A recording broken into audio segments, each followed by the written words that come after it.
Okay, Canada have progressed to the Rugby World Cup next year through the repechage tournament. Squeaky bum time. I don't think they would have gone through the wanted to go through the repechage, but losing to the USA and Uruguay in the American Nations Championship, which is basically their version of the Six Nations, and the heads-to-head against the USA have led to this point. Basically, they underperformed the last couple of years. So since the last World Cup, Canada have progressed and the USA have progressed. Uruguay have progressed, and they're America's rivals. Those two nations now ahead of them in progression, development of players, and national identity, and the plan at national level for the national sides. The US now has professional league in their Major League Rugby. The Canadians, their players are mostly scattered all over the world. The US are trying to get more of their players to play domestically in the US in this Major League Rugby on professional levels. They're training day in, day out. So when it comes to their regional rivals in North and South America, Uruguay have taken a step ahead. The US are taking steps ahead. Yes, Canada have never failed to qualify for a tournament, but there was talk 10, 15 years ago of Canada joining what is now the Six Nations and replacing Italy or Scotland, two of the teams that were regularly struggling at the bottom of the Six Nations at the time.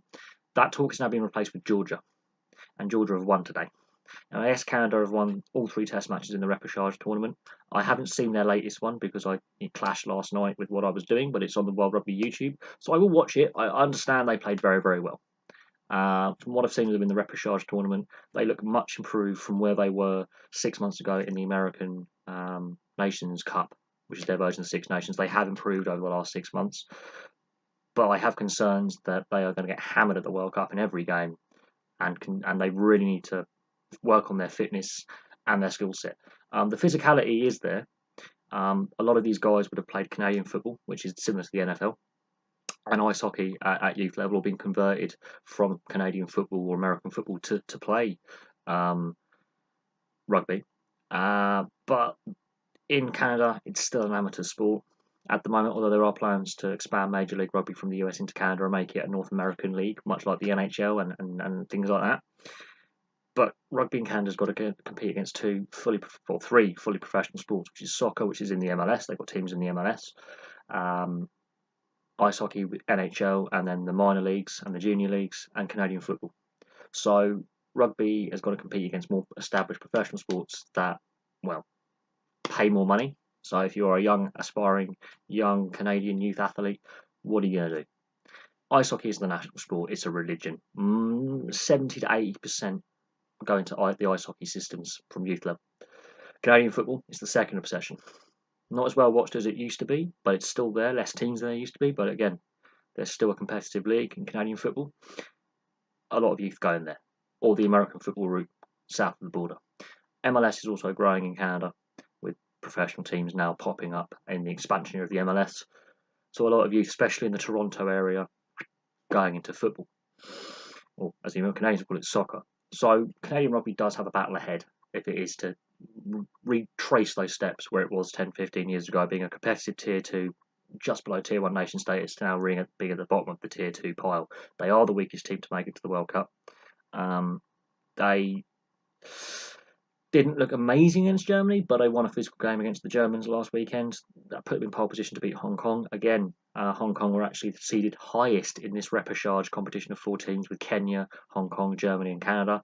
So they are actually underdogs into this tournament, and they've come out victors. So that will give them some confidence. They have played better in the last 3 games, but the concerns are structures aren't in place. Because the players are scattered all over the world, and yes, some of them are playing in the Super Rugby, the English Premiership, the top 14 in France. Some are now venturing into Major League Rugby because that's growing in popularity. They're not centralised in Canada, where they're all based at home, but the league in Canada isn't good enough because it's still technically semi-professional amateur ranks. So Canadian rugby is lagging behind. If the USA have overtaken them, that'll be frustrating because they're the biggest rivals, and their head-to-head record at all time is better than the US. But in recent years, the US have now dominated and are actually streets ahead from the Canadians. But they've made it to the World Cup. The World Cup pools were all completed, so we now have a full World Cup lineup, which is positive. But I think Canada are going to have a very, very tough tournament. They're in a very tough pool. It's going to be hard for them to get any points, bonus points, losing points, wins. It's going to be very, very difficult for them to get results. It's going to be a very tough 12 months as well. A lot of lessons have to be learned.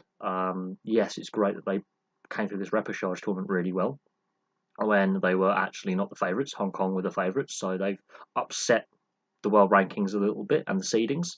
So that's a positive sign that, you know, they're not completely dead and buried, but that's at tier 2, tier 3 level. And the issue is the Canadian sevens aren't performing as well as they used to, and the 15 side isn't performing on the international level as well as it used to, and their rivals, the US, have gone further ahead. But let's hope in the next 12 months, so the beginning of next international cycle next year in the American Nations Championship, they are better. They have better skill set, better physicality, better structures. I think structures let them down at the international level because Uruguay and the US are further ahead of them. And that is a cause of concern when Uruguay, who have less professional players, are a better team as a group, as a collective, with the structures in place and the direction they are taking. So that will also weigh on the Canadian minds, but it's good to see them still at the World Cup and continuing. And they have taken that progression, but they have lagged behind. The US have overtaken them, and that's cause of concern. Big national rivals, big rivalry there in the head-to-head. I love watching the Canadian-USA games because they really are an arm wrestle, but in the last 3-4 years, the USA have been dominating.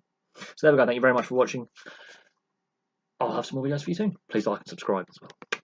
Ta-ta.